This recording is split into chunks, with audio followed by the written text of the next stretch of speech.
ఎల్లిపాయలు, ఉప్పు, కారము, నెయ్యి ఇలా తింటే, ఇలా తినక చాలా రోజులైంది. మా ఊర్లో ఉంటే తింటాం, ఇక్కడ దొరకదు కదా.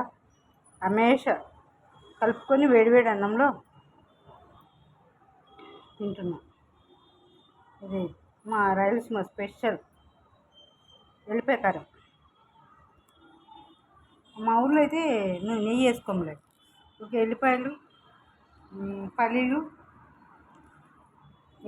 పల్లీలు, ఉప్పు, కారం వేసి రోట్లో వేసి దంచి తింటాం.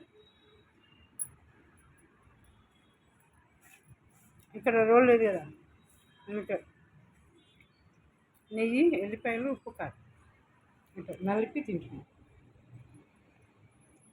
ఇది ఎల్లిపాయని ఇట్లా నలిపి, మిక్సీలో బాగుంటుందని నేను వేసుకోలేదు, దానికన్నా ఇది బెటర్ కదా.